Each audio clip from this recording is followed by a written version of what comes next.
Environment Delhi का सबसे बड़ा इशू है। दिल्ली के अंदर हवा गंदी है, पानी गंदा है। आज बहुत मैराथन मीटिंग हुई, लगभग 3-3.5 घंटे, जिसमें हमने ये जानने की कोशिश की कि बीमारियां क्या हैं और उसके समाधान क्या हैं।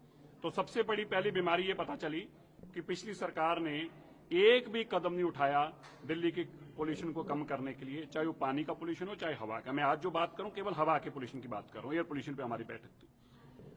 अभी तक जो हमने फंड्स उनको दिए हैं उसको कभी यूटिलाइज किया ही नहीं गया। हजारों करोड़ रुपया एज इट इज पड़ा हुआ है जिसको नहीं किया गया। अभी हमने बहुत सारे आज पैरामीटर्स को तय किया है जो आने वाले दिनों में हम इंप्लीमेंट करने जा रहे हैं। 3 विषय हैं दिल्ली में। एक, पोल्यूशन जो है वो डस्ट पोल्यूशन है। दूसरा पोल्यूशन वो व्हीकल से पोल्यूशन दिल्ली के अंदर हो रहा है, इन चीजों के। और तीसरा पोल्यूशन जो है वो भी कंस्ट्रक्शन से रिलेटेड है। तो तीनों पोल्यूशन के ऊपर काम करने के लिए जितने व्हीकल मॉनिटरिंग हो रही है वो भारत 6 के बिना आ नहीं सकते थे, लेकिन आ रहे हैं। किसी को पता नहीं कितने व्हीकल कौन से आ रहे हैं, इसकी जानकारी नहीं है। इसी तरह दिल्ली के अंदर जो पैसा हमने दिया था इनको, वो था कि पानी के स्प्रिंकलर्स आ सकें।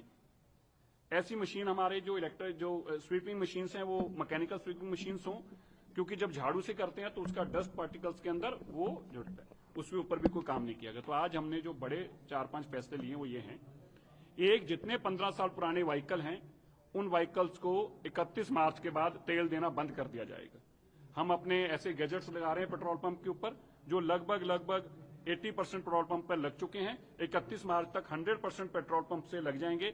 उसके बाद 15 साल पुराने व्हीकल को हम आइडेंटिफाई करेंगे और उसको कोई फ्यूल नहीं मिलेगा। आज ही हमारी सरकार इसकी जानकारी पेट्रोलियम मिनिस्ट्री के माध्यम से देगी कि आप कोई भी पेट्रोल पंप ऑनर जो है, मालिक जो है, वो 15 साल पुराने व्हीकल को डीजल पेट्रोल नहीं दे सकता।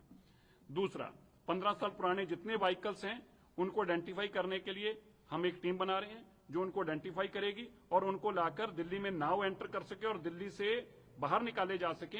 इसके लिए हमारी टीम अलग से काम करेगी। दिल्ली यूनिवर्सिटी स्टूडेंट्स को हम इसमें रोप इन कर रहे हैं। हमारी कोशिश ये है कि जो 25,000 से 30,000 स्टूडेंट्स जो यूनिवर्सिटी के अंदर है, हर साल उनको प्लांटेशन ड्राइव में अपने साथ जोड़ा जाए। उनके लिए ऐसा उनके साथ यूनिवर्सिटीज का मिलकर ऐसा इनिशिएटिव उठाया जाए जिसका उनको लाभ मिले, ताकि उनको कोई पार्टिसिपेशन सर्टिफिकेट मिले, उनको कोई बेनिफिट मिले नंबर्स के अंदर, ताकि वो एक प्लांट लगाएं भी और 3 साल तक उसको संभालें भी। इसके साथ ही हम दिल्ली के अंदर जो बड़े ऑर्गेनाइजेशंस हैं जिनके माध्यम से पोल्यूशन आ रहा है वो क्या है? कोई बड़े होटल्स हैं, कोई बड़े ऑफिस कॉम्प्लेक्स हैं, दिल्ली का एयरपोर्ट है, दिल्ली की बड़ी कंस्ट्रक्शन साइट्स चल रही हैं। इन सबको हम मैंडेटरी करने जा रहे हैं कि ये अपने यहां पर अपने पोल्यूशन को कंट्रोल करने के लिए तुरंत अपने गैजेट्स लगाएं, ऐसी स्मोक गन्स लगाएं। और इसके साथ साथ जो उनका कंट्रीब्यूशन है पोल्यूशन के अंदर, उसको जैसे क्रेडिट्स होते हैं, उस माध्यम से हम चाहते हैं कि अपने आसपास के एरिया को भी वो कंट्रोल करें, क्योंकि उन्होंने पोल्यूशन में कंट्रीब्यूट किया है। अब इसलिए उसको कंट्रीब्यूशन के लिए भी, अब उसको ग्रीन करने के लिए भी कंट्रीब्यूट करें। अपने आसपास का एक एरिया डिफाइन करने जा रहे हैं कि इतना एरिया आप और कंट्रोल करेंगे। हम जितनी हाई राइज दिल्ली के अंदर बिल्डिंग है उनके लिए मैंडेटरी करने जा रहे हैं कि उनको स्मोक गन लगानी होगी। जितने दिल्ली के अंदर होटल हैं उनको मैंडेटरी करने जा रहे हैं, उनको स्मोक गन लगानी होगी। इसी तरह जितने कमर्शियल कॉम्प्लेक्स हैं उनको मैंडेटरी करने जा रहे हैं। दिल्ली के जो एयरपोर्ट है उसका पोल्यूशन क्या कंट्रीब्यूट कर रहा है हमारे दिल्ली के पोल्यूशन के अंदर, इसका हम एक कंप्लीट डेटा बना रहे हैं। उनके पास अंदर जितनी व्हीकल मूवमेंट है उस सारी व्हीकल मूवमेंट को टोटल 100% ग्रीन पर लाना होगा एयरपोर्ट को। और एयरपोर्ट जो कंट्रीब्यूट कर रहे हैं पोल्यूशन के लिए, उनको भी इसके कार्बन क्रेडिट्स के तौर पर दिल्ली के पोल्यूशन को कम करने के लिए उसका योगदान देना होगा। दिल्ली के अंदर जो हमारे पास बैरन लैंड है उसमें हम तुरंत काम शुरू करके नए जंगल हम खड़े करने जा रहे हैं जो दिल्ली के पोल्यूशन को कंट्रोल कर जा सकें। इस तरह के हमने बहुत सारे पैरामीटर्स आज तय किए हैं जो पहली बार हैं, जो नए हैं। हो सकता है किसी को उसके साथ तकलीफ भी हो, प्रॉब्लम भी हो। और हम क्लाउड सीडिंग के लिए भी अगले जो 3 महीने जो हमारे लिए इंपॉर्टेंट रहने वाले हैं, जो मैक्सिमम पोल्यूशन होने वाला है, हमने आज तय किया है। हर सूरत में जो भी हमें परमिशंस लेने होंगे हम अभी परमिशंस लेंगे। हम यूनिवर्सिटीज को रोप इन करेंगे, IITs को रोप इन करेंगे और हम इंश्योर करेंगे कि जब आपको दिल्ली के अंदर स्वेयर पोल्यूशन का टाइम होगा तब क्लाउड सीडिंग से बरसात भी कराई जा सके और इस पोल्यूशन के ऊपर रोक लगाई जा सके। सर, कितना पोल्यूशन लागू हो गए जो आपने चीजें बोली है? ये कुछ अलग अलग डेट्स हैं, कुछ 1 अप्रैल से शुरू होने जा रही हैं। जो पुराने व्हीकल्स का तेल है वो 1 अप्रैल के बाद नहीं मिलेगा, क्योंकि 31 मार्च तक हम अपने गैजेट्स को प्रॉपर इंप्लीमेंट कर सकेंगे, ताकि किसी भी गाड़ी वो पेट्रोल पंप पे जाएगा तो आइडेंटिफाई हो जाएगी। एंटी स्मोक गन्स जो आप बोल रहे हैं, एंटी स्मोक गन्स के लिए हम अपने आज एमसीडी को डायरेक्शंस दी हैं। वो सारी बिल्डिंग्स की कंप्लीट लिस्ट ऑफ बिल्डिंग्स हमें प्रोवाइड करने जा रहे हैं जोन वाइज। कितनी हाई राइज बिल्डिंग है, कितने स्टोरी बिल्डिंग है, कौन सी नई हाई राइज बिल्डिंग बन रही है। नई हाई राइज बिल्डिंग्स के लिए अलग नॉर्म्स होंगे, एग्जिस्टिंग हाई राइज बिल्डिंग्स के लिए अलग नॉर्म्स होंगे, एग्जिस्टिंग होटल्स के लिए अलग नॉर्म्स होंगे, नए बनने वालों के लिए अलग नॉर्म्स होंगे। लेकिन हम आपको ये बताना चाहते हैं कि हमारा एक ही टारगेट है, पहला टारगेट हमारा एक है। मैं दिल्ली वालों को आपके टीवी चैनल के माध्यम से बताना चाहता हूं, जो पोल्यूशन क्रिएट कर रहा है उसको पोल्यूशन का समाधान उसी को देना है। हम इसको लागू करने जा रहे हैं। कितना पोल्यूशन पर भी कहा जा रहा है कि दिल्ली की ज्योग्राफी की वजह से बाकी स्टेट से भी पोल्यूशन जी देखिए, जब हम अपना कंट्रोल करेंगे हम बाकियों को कह पाएंगे। बच्चा खुद अपने घर में पेपर ना करके नालायक होता और टीचर को कहे हमने टीचर बदलना, टीचर बदलने से बच्चे की नालायकी खत्म नहीं होनी। पहले बच्चे को खुद इंटेलिजेंट होना पड़ेगा, फिर टीचर का भी देख लेंगे। हमें पहले खुद को कंट्रोल करना। कितना पोल्यूशन लोकल है और कितना पोल्यूशन एक्सटर्नल आ रहा है? देखिए, ये डेटा अलग अलग है। बाहर से जो पोल्यूशन आता है 2-3 तरह से पोल्यूशन आता है, अलग टाइम पे अलग अलग पोल्यूशन आता है, अलग अलग गाड़ियों के माध्यम से पोल्यूशन आता है। सो ये बड़ा वास्ट डेटा है। मैं इस पे आपको संक्षेप में अगर बताऊं तो दिल्ली का अपना पोल्यूशन भी लगभग 50% से अबव है। 50% से अब पोल्यूशन हम खुद ही क्रिएट कर रहे हैं। हमने आज ये कहा है कि जो भी आपको पैसा चाहिए, एमसीडी को कहा है। मैं एक सबसे पहले बधाई देना चाहता हूं एनडीएमसी को। एनडीएमसी ने आज मुझे एश्योर किया है कि वो आने वाली इस जो खराब मौसम का समय जब आता है, अक्टूबर नवंबर से शुरू होता है, इससे पहले 100% अपनी रोड से पेमेंट्स खत्म कर देंगे। कोई ब्राउन एरिया नहीं छोड़ेंगे। 100% वाटर स्प्रिंकलर्स का इंतजाम होगा। उन्होंने मुझे एश्योर किया है कि उनकी 1 इंच भी ऐसी नहीं बचेगी जहां पे पानी का छिड़काव ना हो रहा हो, जो एरिया कवर्ड ना हो चुका हो। डस्ट का काम खत्म कर चुके होंगे। कंस्ट्रक्शन बेस्ड कोई भी पोल्यूशन नहीं होगा। मैं उसके लिए उनको, और 100% मैकेनिकल, अब सुनिए, 100% मैकेनिकल स्वीपर्स होंगे उनके।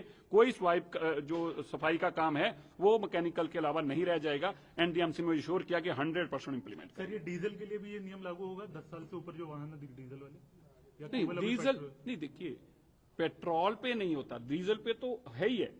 तो जो ये देखिए, ये नॉर्म्स मैंने तय नहीं करने, मैं केवल इंप्लीमेंट कर रहा हूं। जो नॉर्म्स बने हुए हैं उनको सख्ती से इंप्लीमेंट किया जाएगा। 15 साल पुरानी गाड़ी नहीं हो सकती 10 साल पुरानी डीजल की। जो डीजल और पेट्रोल के नॉर्म्स हैं वो 15 साल के हैं, डीजल के 10 साल के हैं। इन नॉर्म्स को लागू किया जाएगा, और इसको लागू करने के लिए हमने कोई देसी तरीका अडॉप्ट नहीं किया। सबसे आसान तरीका की फ्यूल, वो बिना तेल के चलना नहीं और तेल हमने देना नहीं। और तेल को आइडेंटिफाई करने के लिए हमारे गैजेट्स लगे हैं जो पुरानी गाड़ी को आइडेंटिफाई कर देंगे। उसके बाद चॉइस खत्म हो जाएगी, उसको गाड़ी बाहर भेजनी पड़ेगी। वेस्ट टू एनर्जी प्लांट पे क्वेश्चन लेना चाहेंगे। आप लोग कोई कदम उठाएंगे? हेवी व्हीकल्स का हमने ये तय किया है कि पहले हम हम जानकारी कलेक्ट करेंगे। हम सडन बेसिस के ऊपर, मैं खुद भी रहूंगा, हम एक बार ये जाके चेक करना चाहते हैं कि जो व्हीकल्स आ रहे हैं वो भारत स्टेज कौन सी स्टेज के हैं। ये हम, क्योंकि अगर हमने तय कर रखा है स्टेज 4 होने चाहिए, और वो अगर स्टेज 4 के नहीं है, बसेस के लिए स्टेज 6 तय कर रखी है, अगर वो नहीं है तो पहले हम उसको देखना चाहेंगे। और फिर उसके लिए हम नॉर्म्स बना रहे हैं। आज इनको कहा है हम क्या कर सकते हैं, हम उनको कैसे हटाएंगे, ये भी करने के लिए। और मैंने एक बड़े आज स्पष्ट कहा है अपने मंत्रालय को, हमने पूरे देश के साथ इसको जोड़कर नहीं देखना। दिल्ली की प्रॉब्लम एक अलग किस्म की प्रॉब्लम है। इसके लिए अगर हमें कोई लॉस और बाई लॉस दिल्ली के लिए अलग से बनाने पड़ेंगे तो हम वो भी बनाएंगे, क्योंकि हम अलग तरीके से त्रस्त हैं, बाकी भारत में अलग तरीके से त्रासदी है। तो हमारी जो प्रॉब्लम है वो बड़ी है, उसके हिसाब से मेजर्स भी बड़े होंगे। अभी लैंडफिल्स की आपने बात की, हालांकि ये हमारा ये भी पोल्यूशन का एक बहुत बड़ा कारण है। हम आपको एश्योर करते हैं कि हम अगले 1 से 1.5 साल में इन लैंडफिल्स को आप दिखने बंद हो जाएंगे। हो सकता है 100% क्लियर ना हो, कहीं 10% रह जाएंगे, 25, लेकिन आपको नहीं लिखेंगे। और आपको इन लैंडफिल्स के ऊपर इतने सुंदर पार्क बना के दिखाएंगे कि जो लोग देखने आएंगे उन पार्क में टहलने आ सकें, ऐसे बनाएंगे। और सबसे बड़ा हमारा फोकस है जंगल रिक्रिएशन का। हम चाहते हैं कि दिल्ली की ग्रीनरी को और बढ़ाया जाए। जो बैरन लैंड हमारे पास पड़ी है उसके ऊपर नए जंगल बनाए जाएं। हमारी कोशिश है कि आने वाले 2-3 साल में हम आपको 2-3 जंगल नए लेके आएं, और बच्चों के साथ तो ऐसा इन्वायरमेंट हो वहां पे कि बच्चे साइकिलिंग भी कर सकें, एंजॉय भी कर सकें, उनको महसूस हो कि हमारी कंट्रीब्यूशन है इसमें, हमें इसके साथ जुड़ना है। नहीं, देखिए, पब्लिक ट्रांसपोर्ट पे भी मैं बताऊं, ये बहुत डिटेल्ड है। अगर आप इस पे, मैं आपको पब्लिक ट्रांसपोर्ट पे बताता हूं। हमारा टारगेट है, हमने 10,000 के आसपास ई व्हीकल्स जो हैं इंट्रोड्यूस करने हैं। हमने 2025 के दिसंबर तक लगभग सीएनजी की 90% बसेस को फेस आउट कर देंगे। 90% बसेस को हम इसी साल के दिसंबर तक फेज आउट कर देंगे और उसकी जगह ई बसेस आ चुकी होंगी, इलेक्ट्रिक बसेस आ चुकी होंगी। और इसके अलावा भी खाली यही नहीं जो पुरानी हो, उसके अलावा भी हमारा टारगेट है कि 2026-25 एंड तक 26 तक हम कम से कम 10,000 व्हीकल जो है पब्लिक ट्रांसपोर्ट के ई व्हीकल्स को लेके आए। भारत के प्रधानमंत्री की तरफ से हमें एश्योरेंस है कि आपको जितने भी ई व्हीकल चाहिए। आज मेरे को यह भी बड़ी खुशी हुई आपको बताते हुए कि हमारी भारत सरकार के जो पर्यावरण मंत्रालय उनकी तरफ से हमें ये कहा गया है जितना भी फंड चाहिए आप फंड लीजिए 4 चीजों के लिए। एक, जितने स्प्रिंकलर आपको लगाने हैं लगाइए, जितनी स्मोक गन आपको लगानी है लगाइए, जितनी सड़कों पे पेवमेंट्स हैं, जितनी ब्राउन एरिया को खत्म करना है आपने, उसके ऊपर फुटपाथ बनाने हैं आपने, जितने पॉट होल्स हैं उनको हटाना है आपने, इन सब के लिए जितना भी पैसा चाहिए उतना पैसा लीजिए। हमारी तरफ से कोई कमी नहीं है। मैं इस बात के लिए भारत के प्रधानमंत्री जी का और हमारे एनवायरमेंट मिनिस्टर यादव साहब का भी बहुत बहुत धन्यवाद करता हूं।